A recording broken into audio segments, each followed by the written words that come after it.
68 अक्षर ये न जानो, 68 तीर्थ सार, 8 संपदा थी परमाणु, 68 दातार, समरो मंत्र भलो नवकार, ये छे 14 पुरवनो सार, समरो मंत्र भलो नवकार, ये छे 14 पुरवनो सार।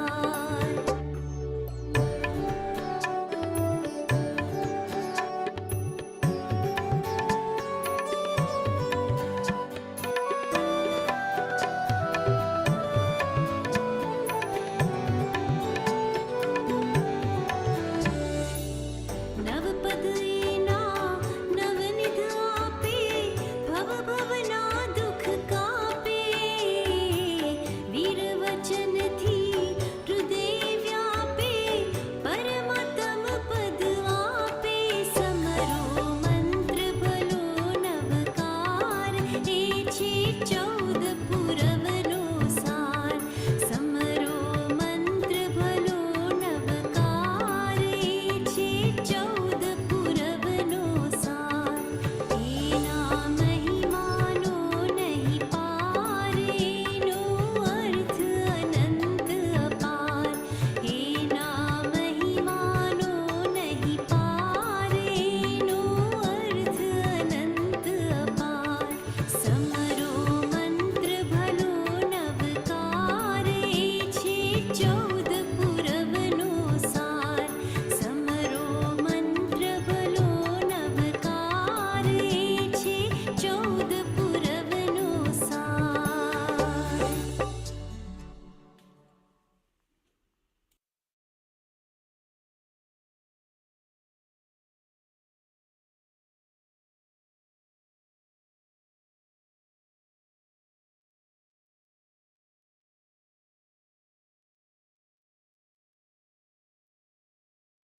Pranam, Jai Jinendra. Welcome everybody to this special class. As you all know, that today we are very fortunate to have with us Mumukshu Rishibhai Zaveri, who will be addressing and giving us an understanding of Panch Sutra. As we mentioned last week, Rishibhai Zaveri is somebody who is an inspiration to us all. For me, Rishibhai is somebody that I worship and look up to for having taken the steps that he has taken to actually change his life in the direction in which all of us should be aspiring towards. What he has decided to do is freeing himself from all bondage and entering a life of total freedom, and ultimately to a state of total freedom, that is moksha. And his journey towards that life, in his words, he was describing that I'm taking a step to become better. And it's such a wonderfully simple statement that if we continuously strive towards becoming better people, then the path to which we will ultimately come to is what Rishibhai Zaveri is taking the path.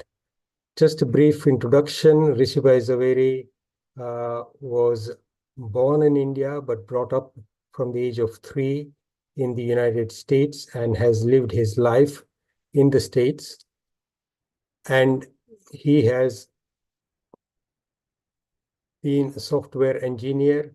He's going to leave everything behind and discard all attachments, all his things, all his possessions, and taking the 5 great vows of a Jain monk. With that introduction, I'm going to start with the prarthana that we usually have, and then I'm going to introduce the topic of Panch Sutra, and I'll hand over the mic to Rishibhai to carry on with the class. Thank you very much, Rishibhai, for honoring us with your presence today. Thank you. Namo Arihantanam, Namo Siddhanam, Namo Ayariyanam, Namo Vatsayanam, Namo Loye Sabbasahunam.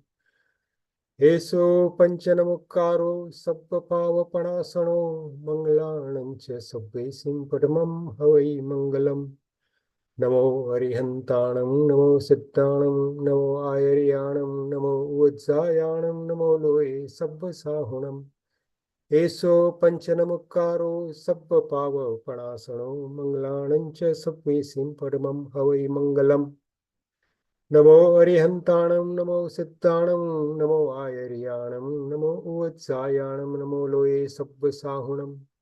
Eso Panchanamukaro Sabba Pava Panasano Manglanancha Sabvesim Padamam Havai Mangalam.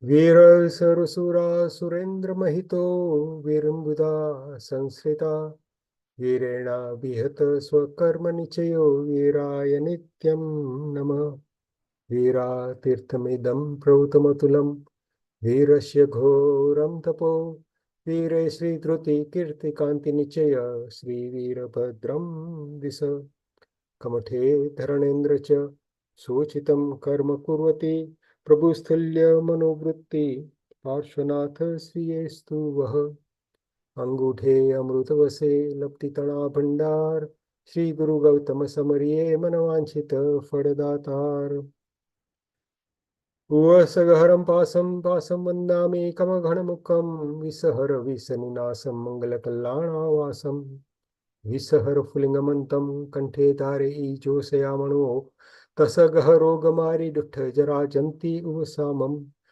Chitta Uduremanto Tujapanamo Vi Bahu Falo Hoya Nar Tiriyesu Vijiva Pavantina Dukha Dugacham Tuha Samatte Lade Chintamani Kapapaya Babaye Pavanti Avighenam Jiva Airamaram Thanam Yasantuo Mahayasa Patibara Nibarena Hiyaena Tadeva Dijibhuhin Bhave Bhave Pasa Chinachanda. Let me just share about 3 slides. I don't have anything else, but this is something that I just wanted to share with everybody. And it's been an inspiration to me. And I know that this particular picture that I'm going to show on the second slide is something that comes from currently its places in the United States. And it's been an inspiration to me for a long time. So let me just share this. Give me 1 second. This is not the picture.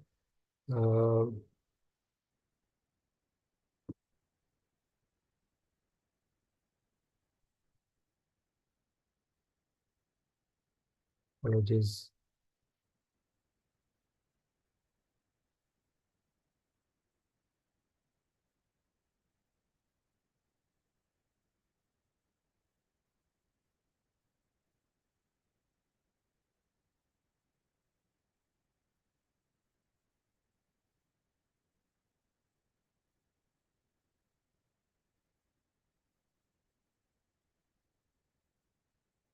Sorry, I'm messing up with. Yeah, here we are.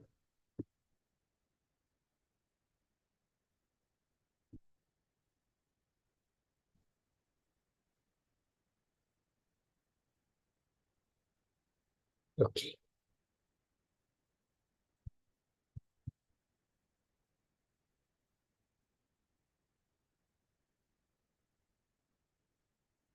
This is the picture I was referring to. This is a picture of a Jain monk. It is currently in the Cleveland Museum of Art. And it is ascribed to a painter called Basavan. And it was painted sometime in the 1400s, 1500s, and it is titled Jain Ascetic. And the picture represents something beautiful to me of the vow of non-possessiveness, the vow of care and attention to detail in protecting all life forms. And it says so much about this. This was how somebody saw this. I think it's an Aswan was a famous painter. So for anybody who's interested, this picture is actually visible in the website of the Cleveland Museum of Art. Panch Sutra is what Rishibhai is going to talk to us about. It is written by somebody called Chirantan Acharya. Chirantan means an unknown person. The Acharya Bhagwant who wrote it has not actually given his name. But what we have is a great commentary by Haribhadra Suriswari Maharaj, which was written about 1500 years ago. And Haribhadra Acharya is a great, was a great Jain Acharya who is said to have written 1444 granths or books. And they are a source of inspiration, or have been a source of inspiration for all of us for a long time. Rishibhai will be talking about the first sutra out of these 5 sutras. Just the name of the sutras, and then I will hand over to Rishibhai. The first sutra is Pap Pratigat Gun Bijadhan Sutra. The second is Sadhu Dharma Paribhavana Sutra. The third sutra is Pravajya Vidhi Grahan Sutra. The fourth sutra is Pravajya Paripalana Sutra. And the fifth sutra is Pravajya Phal Sutra. This basically, this sutra describes the whole path towards spiritual emancipation. And it is so beautiful and so inspiring that our Muni Bhagwans tell us that we should all be reciting this at least once. And the sutra itself says that when we are in any difficulty, we should be reciting it again and again, but at least 3 times a day. But I'll hand over to Rishibhai. He has written a book on Panch Sutra. So Rishibhai, thank you very much. I'll stop sharing my screen and I'll stop talking. Thank you. Thank you, Ajit Bhai. Pranam, everyone. And so I will say, please, forgive me because I normally don't teach, class in this way. And so I'll try to kind of teach it in the way that I'm used to when I was teaching my Pathshala students. But what I found is that the way I want to even, talk about the Panch Sutra, because there's a lot of things in the Panch Sutra, there's a lot of topics that we can talk about. However, when I was reflecting on Panch Sutra, even, for this session, I really realized that my journey actually was parallel to what is given in the Panch Sutra, and I'll, talk about what that journey is. And when I actually look at the journey of anyone on the journey of spirituality, I find that they all actually follow this journey. And so, whoever wrote this sutra, when they say Chirantanacharya, some may say that Haribhadra Swami himself actually wrote the original sutra itself. We don't know.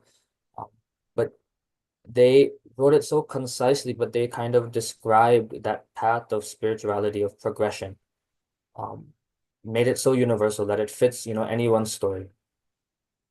And really, this journey, in my mind, is the journey of life. It's the journey of upliftment. It's the journey to salvation, the journey to ultimate happiness. And so anyone who follows this journey, follows this path, you know that, you are on the right path because your happiness, your day-to-day happiness, is constantly increasing. The happiness within your family, the happiness in your academics, within your professional life, in any part of life should be increasing. And I really found that in my life, that's what's been happening for the last 10 years. And I actually do attest a lot of it to the Panch Sutra. So let me kind of now start from the beginning. About 10 years ago, actually more than 10 years ago, maybe 13, 14 years ago, I was in college. I had started, and just like, anyone's life, there was lots of ups and downs, constant struggle, mental struggle, emotional struggle, struggle with people, struggle with circumstances. I had, my own faults, my own strengths and weaknesses. And what I was realizing was that, I made a lot of mistakes, but I wasn't necessarily able to even fix those mistakes. I had a really big anger problem. I could get very, very angry. Especially, my parents have kind of faced the brunt, of that anger. Um, and not only that I get angry, it's now, or it's then when I realize, even if I realize it was wrong, I try to justify it. And so, that ego comes into play. Part of that ego, and then I get caught, then there's, there's lying that's involved and all sorts of things. That kind of one kind of fault can give birth to so many other things. And so you get stuck in this cycle. Um, you did something wrong, but you don't want to accept it. So you try to justify it, do it with something else that may be incorrect. And so you get into this really, negative cycle, and that it spirals. And around that time, with, the heavy force of my mother, actually, I was forced to do what is called bhav alochana, which is where, you know, you write down all the things that you remember that you might have done wrong in your life, just from the smallest to the largest, and you try to, even as honestly as possible, talk about what were the reasons behind doing that specific action that you did, what were the circumstances, what was your reaction or your actions afterwards. How much remorse did you feel? How much regret did you feel after doing those things? And that itself was a very, useful experience because it forced me to look, within. But the next step in that process is you give this to a sadhu bhagwant or an acharya bhagwant, and then they'll come give you back some prayashchit, something to do, right? And originally when I heard about this, I was thinking, oh, they're gonna give me some punishment. And that concept of being punished for something, didn't really sit well, but I tried, but then what I realized when I got back my prayashchit, one of the things written in it was to read the Panch Sutra every day for 1 year. So that necessarily doesn't seem like a punishment. I was very curious. I'd heard about the Panch Sutra. I had no idea what was in it. All the only sutras I knew, when you say sutra, I always think, okay, Chaitya Mandan Sutra, Samay Pratikaman Sutra. That there are something sutras that are outside of that never, registered with me until then. And so luckily, I had learned Gujarati by that time, and so I had this book, this Panch Sutra. Oh, sorry, it's Panch Sutra book, which was written by my guru's guru.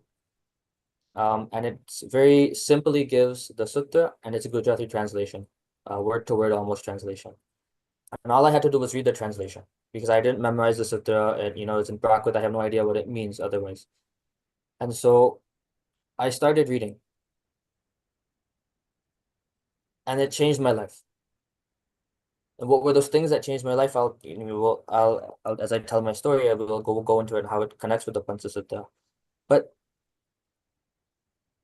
so the Panch Sutra really is just the sutta which describes that path. And the first sutra, especially the remaining four sutras, if you could understand some of the names of the other four sutras, they're more related to Diksha and for the life of a sadhu. But the first sutra is universal. It's for all spiritual seekers. Not even Jain or not Jain, it doesn't matter. This is, it's a very universal sutra in that way. And once I read it and I kept reading it. And now I've started my spiritual journey. And obviously in the spiritual journey, you need some help. You need someone to guide you. And for me, that was my guru. And my guru helped me, understand, who Prabhu was, who Bhagwan was. Because we spend a lot of our time maybe doing puja and doing all these rituals, but we never spend time actually understanding who we're doing puja to, who we're doing puja of, what actually qualities or what virtues they have, what can we learn from their life. And so it was really my guru who helped me understand those things. He helped me understand what the definition of dharma is.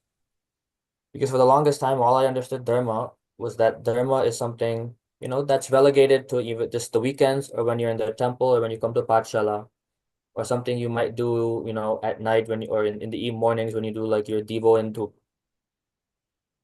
But my guru really helped me understand that dharma is something that it's really a framework for life, or a framework for living a happy life. So it's something that should be ingrained in every, decision you make in every moment of your life. And when you are able to utilize that in every moment in your life, then that's dharma. So as I started getting those, getting that understanding, getting that direction of understanding what spirituality really means, then I could then reflect on my life. And I started making those changes. I realized where my mistakes were. The anger that I had, I really understood where it was coming from, why it was there. And so then I can work on reducing my anger, my ego, whatever the ego problem that I had. I can understand the roots of that.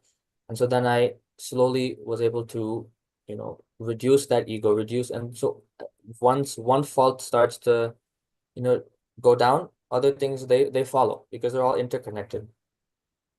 So now the anger issues that I have, or the other issues that I have, are decreasing. At the same time, I'm on this journey, and there's so many other people on this journey with me, and I see, where their strengths lie. I see what their good qualities are. And now I know, I want those same qualities. I see my guru, I know what qualities he has, and so I want those qualities. And so in my mind, I'm constantly thinking about his qualities, thinking about when some situation occurs where normally I would be angry, or normally I would lie. I think about my guru, I think about my other friends or other people on this, who I've met, and think, what would they do? I know this person is very straightforward. He never lies. So then I think, and even though it might be detrimental to him, he still, sticks to the truth. And because I constantly think about that when I'm in those similar situations, I can say, my guru wouldn't do this, so then I shouldn't do this. Or my guru, this is how my guru would react, so let me also react in the same way. And so now, as my faults are decreasing, my virtues, those good qualities, they're also increasing, because I'm keeping those people, keeping those virtues in mind consistently, constantly. Everywhere I go, anyone I talk to, my first reaction is first to realize, oh, what good quality does this person have?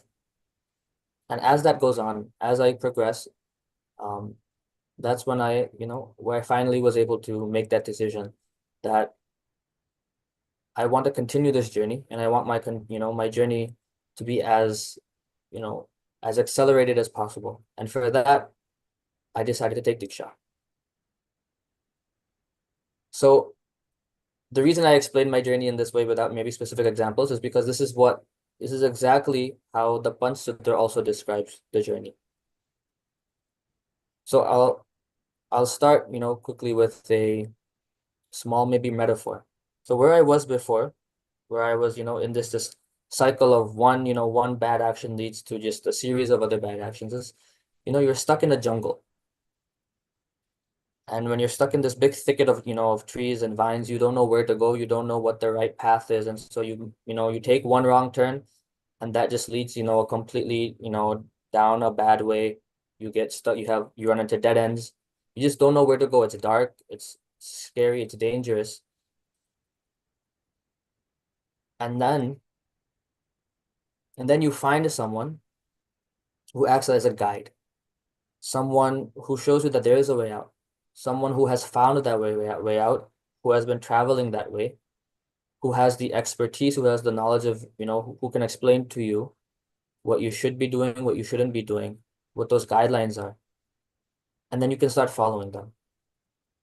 And as you're following them, again, you're making sure that the same mistakes you made in the past, you don't make them, because you don't want to get stuck in that jungle. You don't want to get caught, in the traps. You keep going forward. You learn new methods of surviving in that jungle. How do you move forward? How do you stay alive? And as you learn those things, you see other people, on the same path, and you learn from them. You learn what, how they're surviving, how they're moving forward.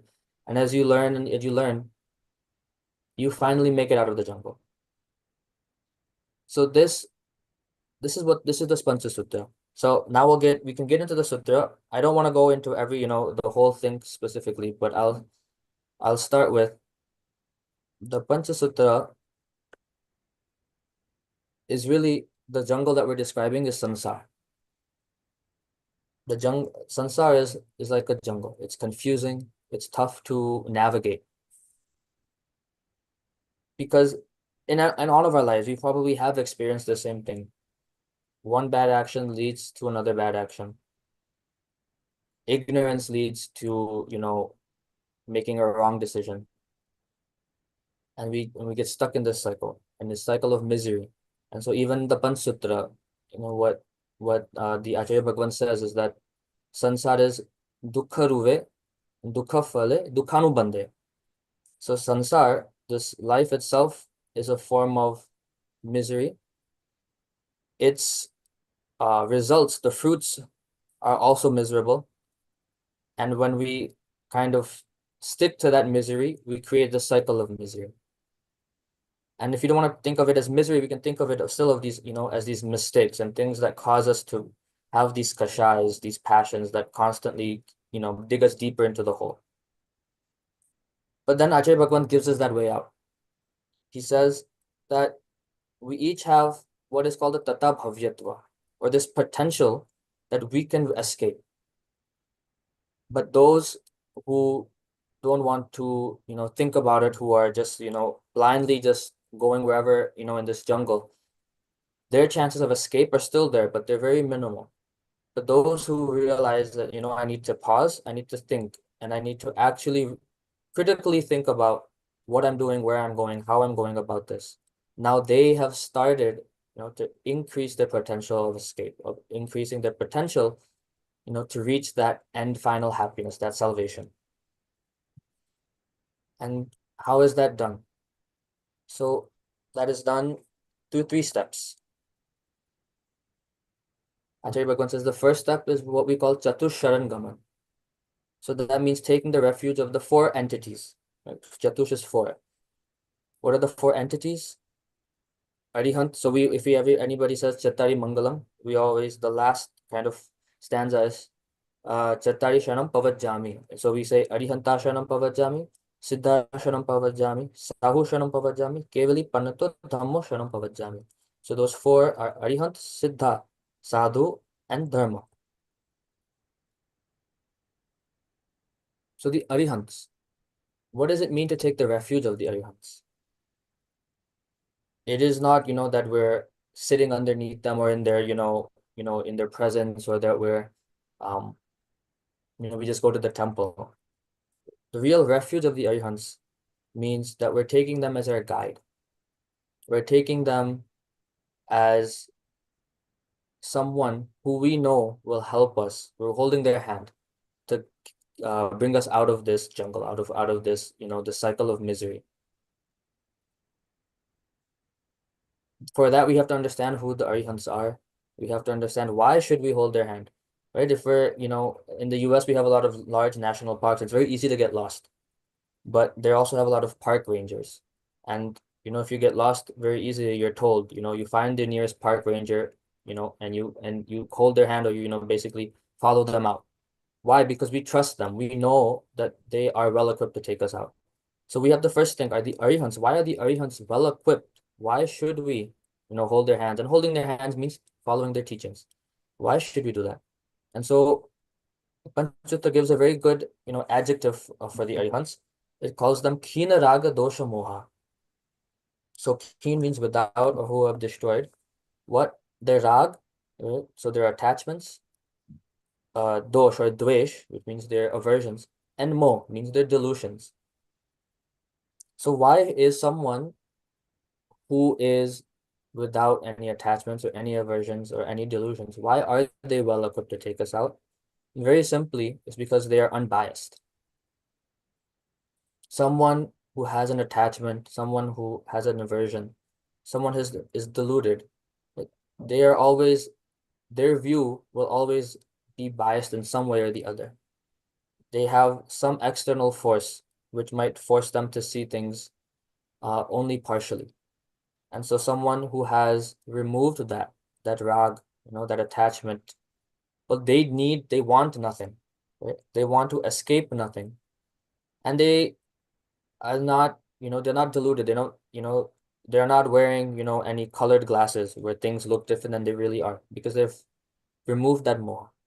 And so that's why the arihants are our best guides. So first we take the refuge of the arihants. Second is refuge of the siddha. So what are the siddhas? The siddhas are people who have already escaped. And so the stories of the various people who have, you know, Bharat Maharaja, Bahubali, all of these siddhas, we follow their lead, we take their inspiration. They prove to us that it's possible to escape. And when we do that, you know, their refuge, we get a sense of certainty that we can also, because many of their stories involve, you know, ups and downs, the same kinds of ups and downs that we face. And so when we take their refuge, we think about them that, you know, they also escaped to this. They went through the same things. So it is not impossible. Then sadhus. Sadhus form a very physical form of refuge because they exist even in today's world. They are, you know, the people who physically can hold our hand, who we see in front of us as going on this path, and we see them succeeding. We see them really able to achieve what we are trying to achieve. And so they are the embodiment, you know, of the path that we would like to follow. For me, this was really what, you know, what inspired me, because when I saw my guru and I saw him that even in the most disadvantageous of, you know, circumstances, the most, you know, dangerous circumstances, he was able to be so positive. He was able to stay so grounded. I have never seen him, you know, act, you know, rush into any decision or act out of some sort of fear, or, you know, or to react strongly to anything. And so now I know that it's possible to, you know, reach that point. It's not, you know, it's not an ideal, it's something that is really achievable. And so that's why the sadhus who are constantly, you know, they're practicing. They're also not achieved, and they have not, you know, attained the highest. They are still working on that, but they're working much faster, you know, much more dedication and commitment to that path. And so they should serve as those inspirations. And so when we take the refuge of the sadhus, we're taking the refuge of their inspiration. We're taking them as inspiration that we too can, you know, be that on that same level. And then finally, we take the refuge of dharma itself. So now dharma is not a, you know, a specific entity, but it is kevali prarupit dharma, which means dharma given by the kevalis. Again, kevalis like the arihants are those who no longer have that rag, that dvesh, that moh. And so the dharma that they will give will be universal. It will be applicable in every single context in our life. So we take that as support. We take that framework, right? Again, like I mentioned, you know, dharma to me is a framework. It's a decision-making framework. It's a life framework.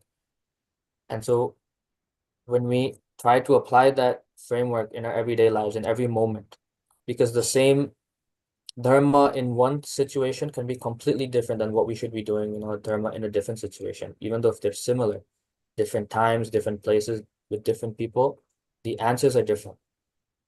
And so there is no fixed, you know, that you have to do so and so in so and so situation. It can consistently change, but the ability to understand how that changes, what those circumstances or contexts should be, that all comes as we learn and we understand dharma. And as I understand, you all are, you know, you're learning, you know, you're taking these classes as well, that's exactly the point. When we hear, you know, learn about the life of any of the Tirthankars, they might have had the similar situations in their past births, and they each might have handled it differently. And so we learn how can we handle these situations in our own life. And so now we've set, you know, a goal. We've seen that if we want to achieve happiness, satisfaction, so, you know, to the highest level in this life, it's possible because we have seen our Guru Bhagwans do it. We know that there is a framework for doing it. We know that it's been given by someone who has no bias, who has no reason to say, you know, untruth or to, you know, say something which is only specific to a certain context. We know that everything that we've been given will be a universal truth. So now what do we do next? So just like as I now started, in my life to apply different things and to, reduce the kind of thing, the faults that I had, the next step that the Pancha Sutra gives is Dushkrut Garha.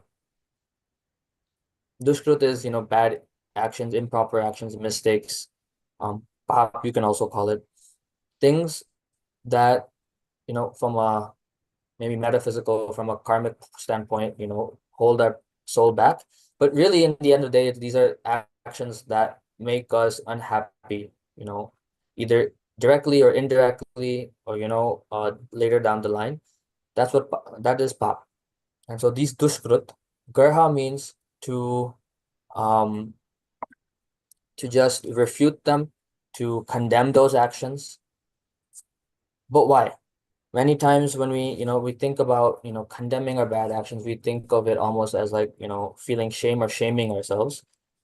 Um, which I think that feeling of shame, uh, if we do it right, can have a positive effect. But if we do it in the wrong way, in the sense of, we feel shame and so we think of ourselves as unworthy, or we think of ourselves, as bad. Um, I know recently someone has asked me a question like that as well, that, I have all these, I know what I should be doing. I know that when something happens, I should be thinking, I should not be thinking bad about someone. And yet I feel, yet I do get that anger, or, I might for a split second think, I wish something bad happens to this person. So am I a bad person? That was the question. And so I don't think that, shame or repentance has to be, come along with that feeling of shame or that feeling of being someone lesser. The reason for this tushud garha, for this repentance, for this condemnation, is to condemn the action itself, is to condemn, the faults themselves, but not the soul, not the person. And so as we do this, as we, in the Pancha Sutra, it gives many different sets of misdeeds we might have done. For example, we might have um, offended, we might have, disrespected our elders, our parents. We might have used any tool that we have. See, tools can have two roles. They can be either adhikaran or upakaran. And adhikaran is that which causes you to, generates these kashayas in you, that takes you off the path. And upkaran is that which brings you closer to your goal, brings you closer to those virtues.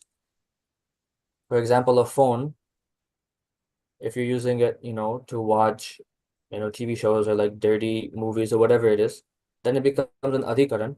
If you're using your phone, for swadhyay, to watch pravachans, then it's an upkaran.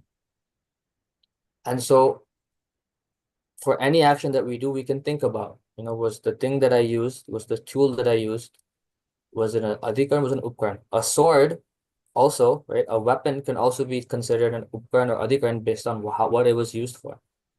If I'm using it to threaten somebody, if I'm using it, just for fun, to harm someone, just for pleasure, then it's an adhikaran. If I'm using the same thing to protect, for self-defense, then it can be considered an upkaran. So as we think about this, the Pancha Sutra, basically it gives us a framework for how do we reflect on our past actions, understand what were the reasons behind these actions, were our intentions noble, were they not noble, were the results of these actions, beneficial to me and those around me, or were they not? And based on that, we learn. All this is about learning and to improve. The next time the same situation happens, making a slightly different decision, so that maybe it's still the wrong decision, but it's not as wrong as before. It's not as damaging as before, but there's that improvement, right? And as we do that, we start to see, a change in happiness. Because, for example, if, for me, it was very easy for me to get very angry at my father, for just things that really weren't, I should not have been getting angry for. And so originally it was I get angry and then I stay angry for 3 or 4 days. as as I started reflecting and especially through the Panch Sutra, now that anger only then lasts maybe 2 days. Then it only lasts one day. Then that anger lasts for that 10 minutes when I shout at him or when I say those things. And then it slowly that anger comes and it goes away. And now finally I came to that point where I don't even get angry. Those same things that would have angered me before, uh, they don't even register as, that spark of anger also doesn't come. But it was that process over, 7, 8 years that it took to get to that point, but it was gradual progression. And so you'll see that happen. So that's the second step, Dushkrut Graha. And finally, we come to the third step. The third step is Sukrut Anumodna. So Sukrut Anumodna is, praising the good qualities. Now, it's funny because we're always told that you have to always, condemn our bad actions, but then you have to praise the actions of others, right? And so why is that? What is the reason? Why can't I also, condemn the actions of another and praise my own actions? That that question, at least I originally had when I first read, the Panch Sutra. And I think and many times it's because the reason it's given in this way is so that it helps to prevent us from getting ego or thinking, that we're okay where we are. So if we constantly, think that we have room to improve, then we will continually improve. If all we think about just our good, our strengths, and we're never forced to actually reflect on our faults, then we will never improve and never move forward. And so that's why it's, condemn your own actions, but praise the actions of others. When we praise the actions of others, they serve as inspirations. They serve as a signpost. We see the good in others. That's a very big virtue to have. When we meet someone, right, there's the concept of this first impression. When we go to someone, we always want to give a good impression. But our job also when we meet someone is, regardless of what kind of impression they think they're giving, we always want to take a good impression, right? We want to give a good impression, but we also want to take a good impression when we meet someone. So it doesn't matter what, maybe how they dress or how they talk, maybe their philosophy seems wrong or whatever it is, we should be looking at what good qualities do they have. Is that person, maybe, that person is, not very good at communication, but they're always open. They're always honest. And so we can take that good quality. So by, doing anumodna, by praising the good qualities of others, what happens is that in our minds, the more we praise, the more we repeat this praise, these situations get, almost encoded in our brains so that when we are put in similar situations, immediately our mind goes to that person as an example. That, the same thing I saw happen with so and so, this is how this is how they handled it. And this is, the results were so good. Let me try doing the same thing. For example, I have seen people come to the upashrey and just shout at my guru, or curse at him and all these things. And so when something similar happened to me, instead of immediately reacting, and getting upset, because I had seen my guru and I constantly repeated, that, those situations in my mind and thinking about, how he is able, how, calm he is. When the same situation happened to me later on, I was able to use that memory and say, this is what my guru would have done. And I've seen how it benefits, because that same person who cursed him out, 2 days later, calmed down, realized what mistake he had made, asked for forgiveness, and he actually bonded so well with my guru. Had my guru immediately reacted, maybe, right, and gotten mad in return, then that, that bonding, that benefit would not have occurred. And so I remember that in the same, and, I was able to a small degree. I'm not as perfect, I'm not as achieved as he is, but to that small degree, I was able to achieve that. And so when we put also, these are the 3 steps, right? Chatusharan Gaman, those are the guides, those are the experts. Take their inspiration. Next, Dushkut Garhat. Whatever mistakes we made in the past, we try to reduce those mistakes, reduce the intensity of those mistakes. And Sukrutamamudna, the good things that we see in others, take them as inspiration to move in that direction. Each person has a different set of good qualities, so it's not just one person that we pick, and see the good. We try to do it from every single, not even people, even from animals, or anybody that we see, any good quality or virtue we see in anything, we use that as inspiration to move in that direction to whatever degree that we can. So at a very high level, that is the Panch Sutra. There's so many more nuances and more things in the Panch Sutra.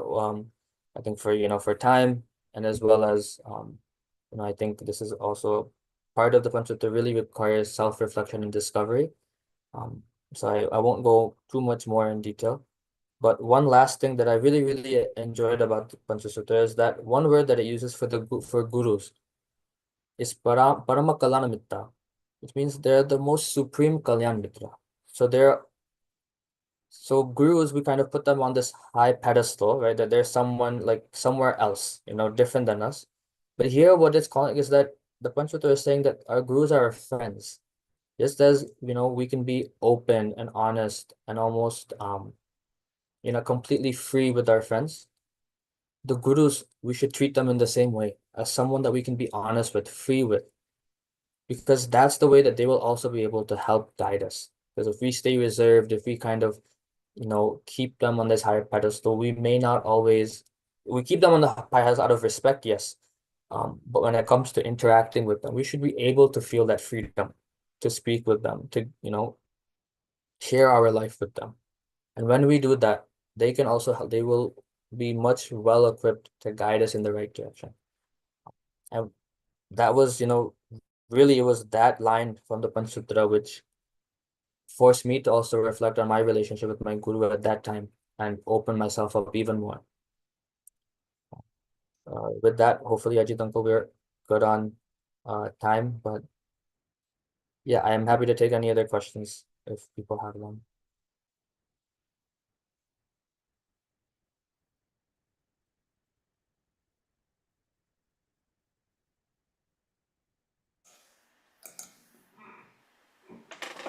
I Ajipai, think you're you're on muted. mute. Thank you very much, Rishibhai, for that wonderfully, simply conducted explanation of the Panch Sutra, which is so understandable and so applicable to all of us in our lives. Just one fact that I forgot to mention right at the beginning was, and Rishibhai has already mentioned that Panch Sutra, as I mentioned, is said to have been written by Chirantanacharya, meaning an unknown person, and the commentary that has been written, the Haribhadracharya is the one who has written the commentary on it. So that is the reference source. Also, we've also heard over the last few days that Rishibhai's mom is also taking Diksha with him on the 8th of June. And that is another great sort of inspirational story that many of you might already know, but that's something to celebrate. And now I'll open the anybody who has any questions, please try and keep your videos on if you can, so that we can all see you now. I think we got 100 people, so the platform should accommodate that many pictures, I hope. And it will be good if you can ask any question. Rishibhai is happy to answer any question.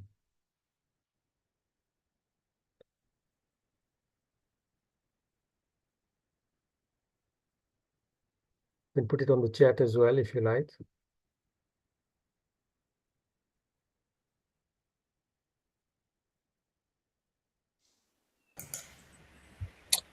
Pranam. Um, Pranam Rishibhai.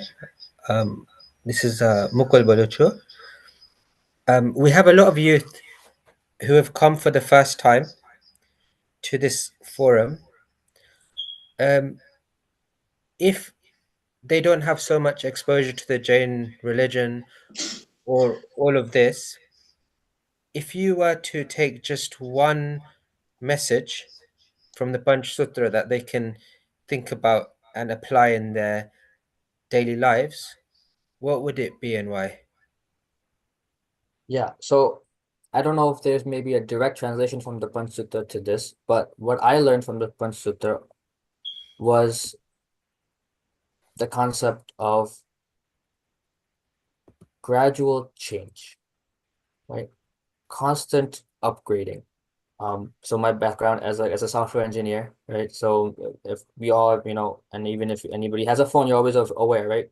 Software updates, you have 1.0, and then you have, 1.0.1, then 1.0.2, and then you move up maybe to 1.1, and then eventually 1.2, 1.10, 1.11, and 2.0. But there's always these small gradual changes that are made. And so even the journey to our own happiness, to our own satisfaction is not an overnight change. It's something that requires, deliberate but very small changes. Change your perspective on just this one thing. Focus on just this one small fault or one mistake that you made, or focus on just one virtue or one good quality that you want to gain, and you make gradual changes for that. Then you move on to the next thing. So if we, don't try to, make large scale an overhaul, of your life, uh, you're more probably likely to fail. And when you fail, you're also more likely to kind of give up. But when you focus on the small changes, the everyday changes, the hour to hour, week to week change, that for me was the most effective. Thank you. Sorry. I think you We got one question from Urvashi. What and how did you agree to Alochana? What did your mom say and how did she convince you?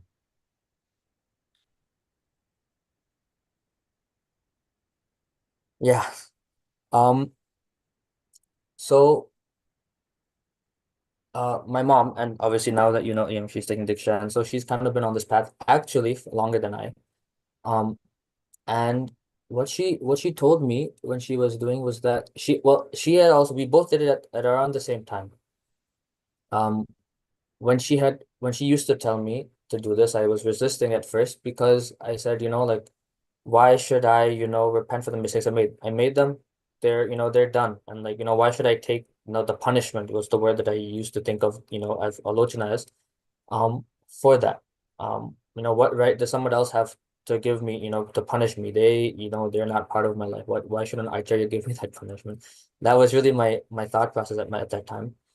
But my mom had taken the Alochana right a little bit before me, and she kind of showed me that, hey, I mean, she never, she didn't open up her entire life to me, but parts of it, and she showed me that, you know, the alochana that you get, they're not actually designed to punish you, but they're actually and they are tailored for your specific, faults, and they help you, the things that even the tapasya they might give you, like ekasana or upasa, all those things.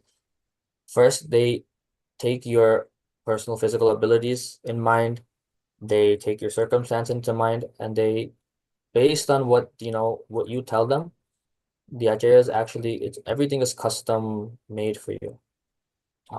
And so that custom, and so don't think of it as punishment, just think of it as um someone who's helping you, just like, as we might think like a therapist or someone that we go to help us. That's what they're doing. It's therapy. But you made these mistakes.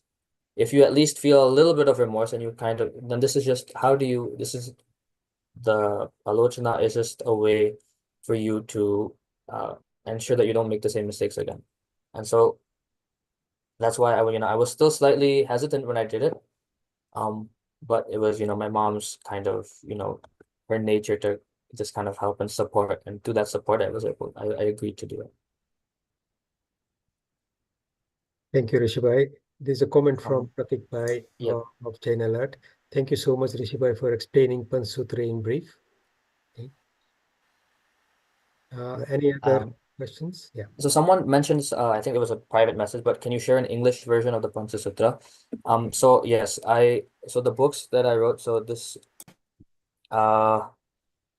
This one is just the direct translation of the Panch Sutra from its Prakrit into English.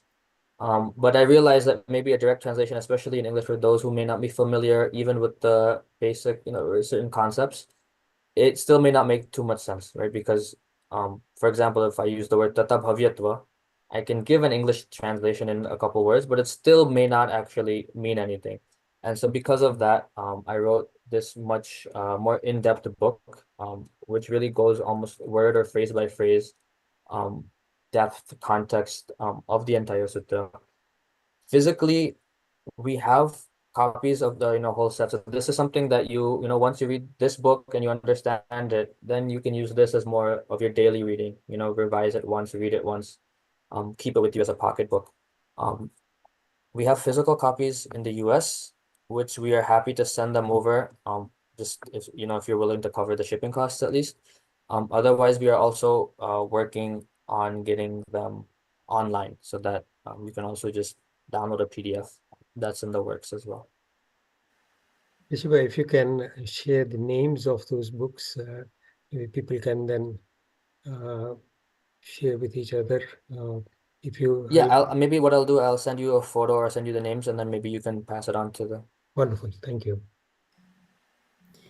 Rishibhai, I've got a few questions that have come directly to me. One of them is from Yogita. She's asking, what are the steps to control anger?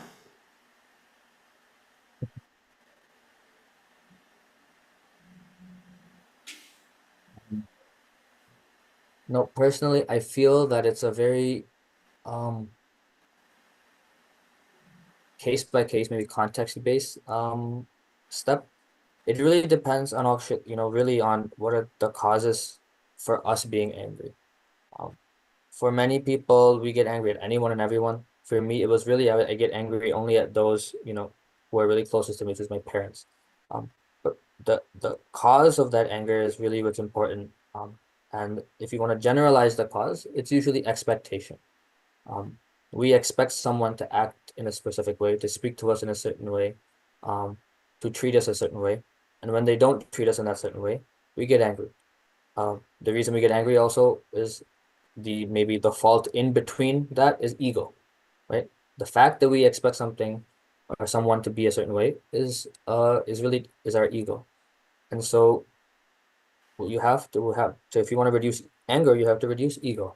And to reduce ego, you have to reduce your expectations. And then to reduce your expectations, it really takes a perspective change.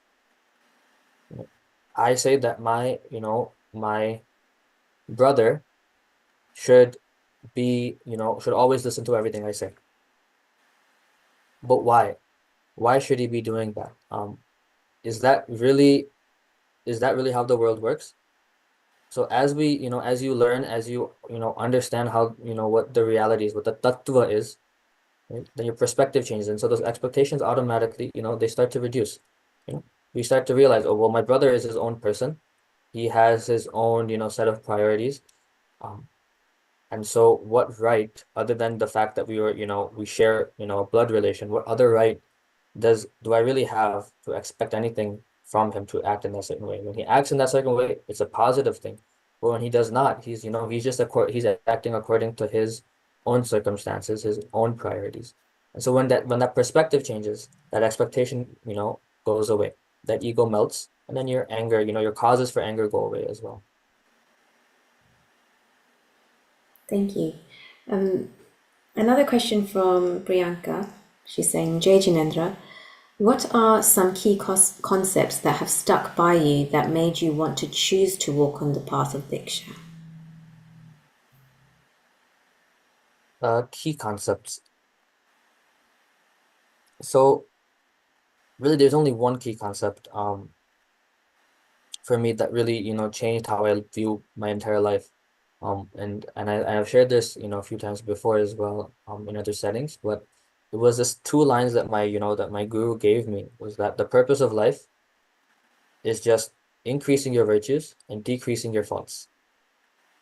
That, like, I was talking about dharma, for me, this really was this gave me a definition for dharma, right? For that decision-making framework for everything in my life, right? each decision I make, is it increasing the virtues or strengthening my current virtues, or is it decreasing my certain faults, or weakening my faults. And as I started applying that framework as much as I could in my life, there came a point when it even came to making that decision of Diksha. And so really it was a really simple equation of, in which for life, right, in samsara, the worldly life, or in the renunciate life, will I actually be able to, maximize, the result of my virtues, or, decreasing my faults. And simple equation, simple answer in Diksha. And so that's how that decision was made. Thank you. Can someone raise their hand? Yeah, Mira, do you want to unmute yourself and ask the question? Hi. My name is Ayan. So when last time you came to London, I did the play and the play Mukulbai organized. Oh, nice, yeah. And I just want to say, every night I still have the card you gave. That's good. Did you read it every night? Yes. It's good. That's Very great. good, Mira. That's very nice. Well done. Thank you.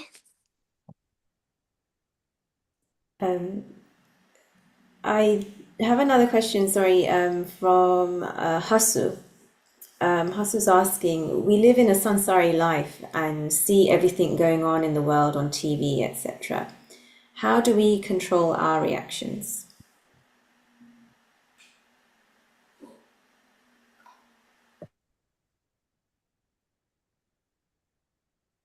So there's this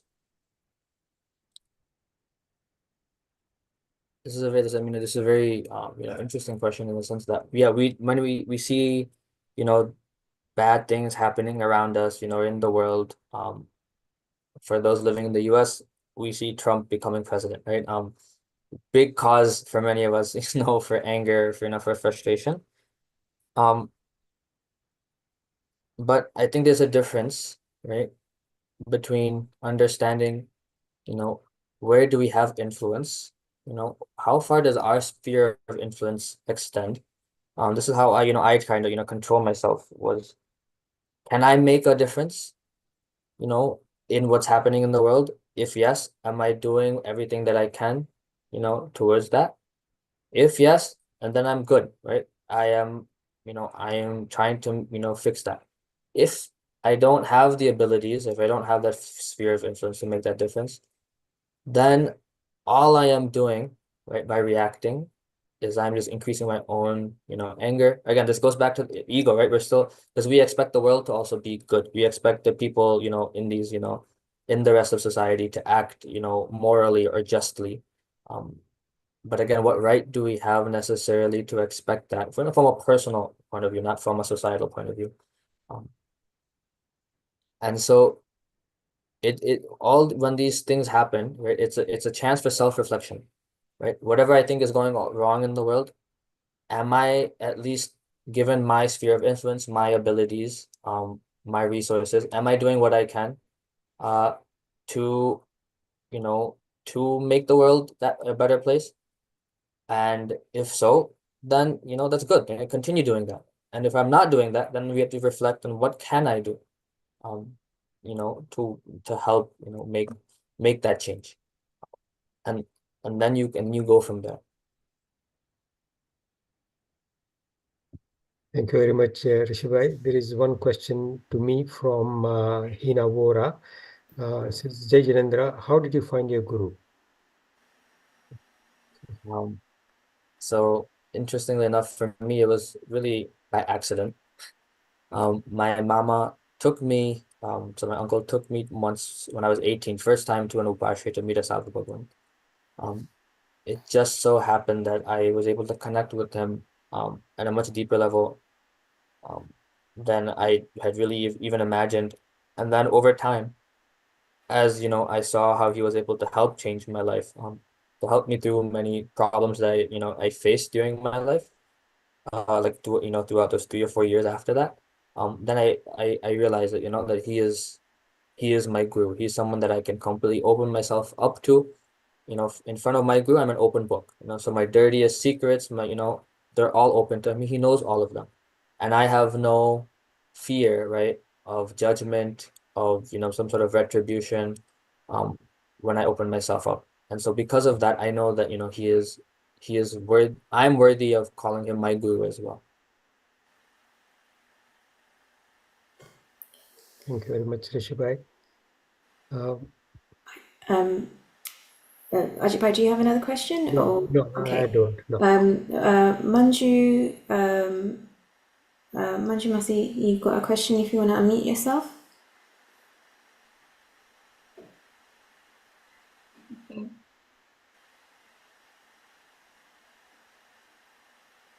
Krishnendra Rishibhai, Pranam. Can I ask you a question in Gujarati or English? Gujarati will be fine, Manjuben. Don't Okay. worry. Yeah, I'm okay with either. ઋષિભાઈ આજે તમે It's punch fine. સૂત્રનું કીધું ને એક બહુ fine explain કર્યું As long as and I can મને repeat હજી છે it ને in એક English વર્ડ as well તથા ભવ્યતનો હજી for those who ખબર may not નથી પડતી. understand. Can you explain in a simple language? તથા ભવ્યત્વ એનો અર્થ સમજાવવાનો. Sorry, you cut out for me. Sorry, તથા ભવ્યત્વ એ શબ્દનો અર્થ સમજાવવાનું કહે છે Manjuben. So yeah, tatha bhavyatva. So it's a very technical term. So again, I'm speaking, to those who, for the youth who might be listening, who may not be as familiar, with these terms. See, every soul, right, has, the potential for salvation, the potential to, to achieve its highest qualities. Some are closer, down that path, towards that goal than others. Really, when looking at ourselves, it's really hard to tell whether or not we are, how far we are. Because it's very possible that someone who today is, in like the depths of like debauchery, right? And someone who is, at the height, who is even a sadhu, right? It could be that that person, the other person is much more closer to salvation than the sadhu even. That's very possible. We just don't know. But what Tatha Bhavyatva is really, is a way for us to measure that are we at least on the right path. Each person there, will reach salvation at some point. How, for example, like if I use that jungle, maybe that analogy, that may make it easier to understand, right? There's someone who is, maybe really close, right, to that right path. There's a single path through the jungle that takes you out of the jungle where you're supposed to go. Someone is really close to that path, but they're roaming in circles because they're lost. Someone is way further behind on that path, but they're actually on that path, and so they're not lost. And so the developing your Tatha Bhavyatva, right, means from wherever you are, getting onto that true path. So Tatha Bhavyatva is really your potential, your ability, how close you are to getting on that right path. Okay, thank you. Thank you very much. Mhm. It's clear. Thank you. Thank you. Rishibhai, Hi. we have a few questions that are maybe trying to say the same thing. In the world, there is a lot of things happening which makes us go in the wrong direction, gives us anger. Is there a solution based in Jainism that we can approach with whatever is happening in the world to stay in like a peaceful state?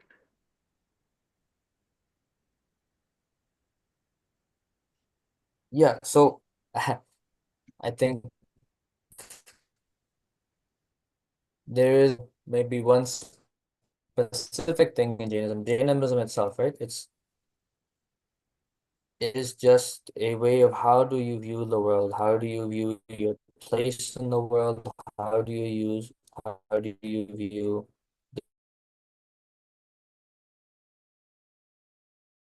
requires us to understand what the nature of reality is. And that's what Jainism teaches.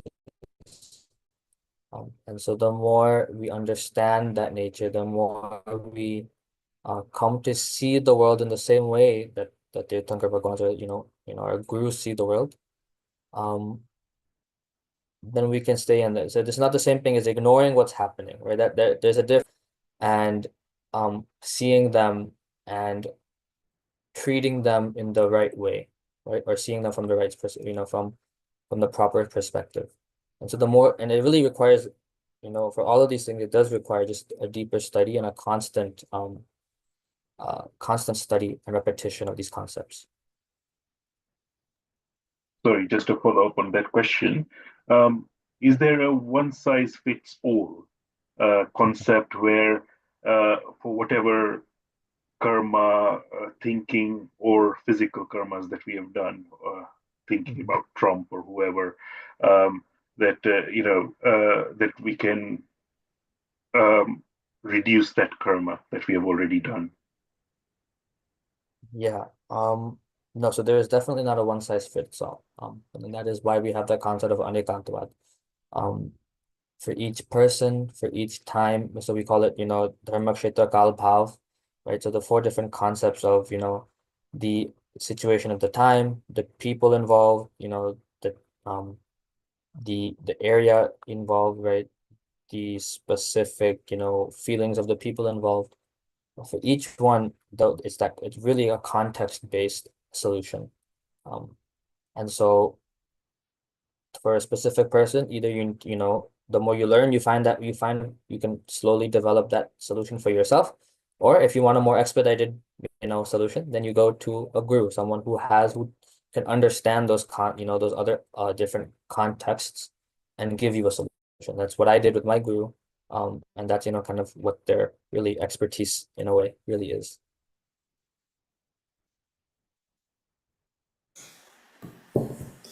Thank you, Rishibhai. I've got quite a few questions, and the common theme is really about what's happening in the world and how we can not feel anger towards it, which I think you've addressed on a couple of occasions. So thank you, and I hope those that have sent in questions to me can take on Rishibhai's answers. So I won't be I can asking. add one more thing to that, Sure. if you want. So there is and the reason so I'll give you the basic background for this answer is because there's a stavan that I really, really like. It's of Shitanath Bhagwan, right? 10th Tirthankar, written by Anand Ganji. And in it, he actually describes, a Tirthankar as having really three faces.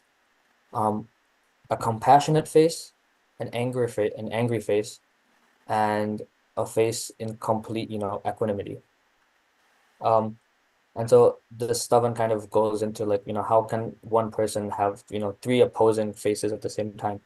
And the way it's described, right, is a Tirthankar seeing any specific person as a soul, has compassion for the soul. His anger is directed, right, not at the soul, but at the faults, right? Is directed, at the anger of that person, at the ego of the person, or his own anger, his own faults, right? And he is at peace in the fact that he neither, he's not biased towards any one specific state, right? And so it's hard to do, right? It's hard to separate, the sin from the sinner per se. But when we do that, right, it is not that we're not forgiving the person for their mistakes necessarily, or we're letting them, that we should say to let them do what they're doing. But what we're doing is we're saying is that, the fault doesn't necessarily lie with that person. It lies, with these faults that person has. And so what can we do, someone acts out of ignorance, someone acts out of ego, what is in our power to help, decrease that in the world and decrease it in those people around us and within ourselves. Thank you. That was very insightful, actually. Thank you. So I'm going to just end on a couple of questions, if that's okay. One statement that's come through from Hasmukh Pai. He says, salutations to Mumukshu Rishibhai. Jain Shastras say, as children, our obligation to our parents will only be fulfilled when the child takes Jain Diksha and subsequently encourages both parents towards Jain Diksha. Mumukshu Rishibhai's mother will be taking Diksha on the same day as him, so Mumukshu Rishibhai is already 50% there. So one question for you. Living in the West and current times, we are trapped in multiple challenges of modern day living with very little exposure to reflect on true value of human life, and that too in the Jain Dharma that propagates liberation. Every time we experience death, we hear things like soul rest in peace, progress to the journey to moksha, etc. I've heard that a drop in one end of the ocean and a cotton thread in the other end of the ocean, the chances of the needle and the cotton thread coming together as a result of the waves in the ocean. A further chance of the cotton gets thread in the eye of the needle. The chance that we will get another human life is less than this illustration. Even if miraculously that does happen, the further probability of being born in Jain Dharma and the path to moksha would only be when in Diksha. Thank you for introducing the deliberating on the Panch Sutra in very simple language. You have explained this path to self-discovery and self-reflection. Would Rishibhai kindly offer a final tip to immerse ourselves to believing there may not be a second opportunity?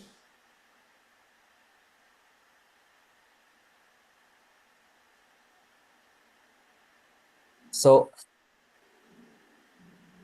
the statement that they've given is true. At the same time, see, so the reason that that this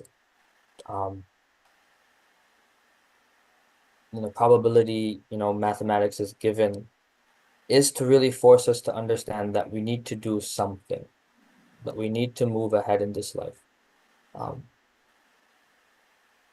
I don't necessarily know if I'm the right person to kind of, put that fear in someone about, this is the one life that you have and you may not get it again. But all I can encourage is, I can give the positive side of it, right? Is that how do you increase that probability? We know that the probability is in general for most people really, really, really, really small. But the fact that you're here, that you're listening, that you're trying to, understand and make a change in your life, you've already increased your probabilities. It's just about what can you do in this life to increase that probability even more. And that is just right, constant dedication, commitment, and work, putting in the effort. And that's why, from all the kind of reasons, the 5 Panchkaran that you might have heard about, Purusharth, right? Self-effort, right, is the main thing, because the more we in our minds think about, don't think about, oh, if I don't do this, I'm not going to get this life again, but think about, I want to reach my goal fast as possible. What do I need to do to achieve it? And go from that way. And that does include, all these, the patch, or, these swadhyaya sessions that you have, meeting meeting other people, who are on that path, learning from them, and making it a priority in your life. And when you do that, if the universe understands that you've made this your priority, then it'll also make it a priority for you. What these these needle and thread analogies, what they're trying to tell you is, if you don't make this a priority, then this is what's going to happen. But if you do make it a priority, then you don't need to worry. Thank you. And one final question. Do you have to have a very good understanding of Gujarati to be able to understand the Panch Sutra and the deeper understanding of Jainism? And this is from Sanjana. Yeah. So because now that we have this book, maybe for the Panch Sutra specifically, it's easier now to understand it without knowing Gujarati. In general, Jainism, because well, originally it was not even in Gujarati or Hindi, it was in Prakrit. Obviously, as things change, they switched to Hindi and Gujarati, other languages, and now things are slowly moving into English. The benefit that knowing Gujarati and Hindi has is that many of the words still share the same background or roots with Sanskrit. And so even though you can, even when I have to translate to English, even though I can translate like the literal meaning, I can't translate the connotation necessarily. The connotation of a specific word really changes when it jumps cultures. And so that either requires someone, for a specific word to give a like this book, right? A much longer winded kind of context. Or if you understand Gujarati, then some of those connotations kind of come up. So if the question is whether or not I should learn Gujarati or not, then definitely put as much effort as possible into that. But at the same time, I think you can still progress even while you're still learning.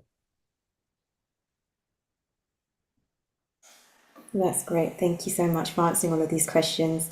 I don't have any further ones, so I don't know if any have come to Rajat Rishi directly to you or Gavit. No. Nothing from me. Rajat I'll hand it over to you now. Thank you very much, Rishibhai, for such a wonderful session to all the attendees today, and you opened eyes of all of us to a more simpler understanding of Panch Sutra and how to apply it in our lives. And thank you very much. We all wish you the best for everything. And on the day of your Diksha, I know a lot of us may see you again for the next 2 sessions that you got here with us in the UK. But we all wish you all the best, and we are praying that some of your good fortune showers back on us so that some of us are able to then follow even partially in your path. Thank you very much. Thank you. Thank you, Rishi. Just to touch on Ajit Pai's last sentence here, we do have 2 more sessions with Rishi Pai. One is on the Thursday, the 20th of March, and one is on April the 13th. So Rishi Pai will be joining us virtually. So more details will be sent out closer to the time on how to join. So, Captain, was that your message? Sorry, I couldn't read that. To remind people. Yes, it was the same message. Yeah. Okay. Thank you very much. Yeah. Okay. I'll end the session with Manglik. If you said anything that is against the teachings of our great Tirthankar Paramatmas, against Jain Dharma, we ask for forgiveness. Jinagna virudh kai pan bolya hoy, te sabhim manachan kai kari tasmichhami dukadam. Sarvamangala mangalyam sarvakalyana karanam pradhanam sarvadharmanam jainam jayati sasanam. Thank you.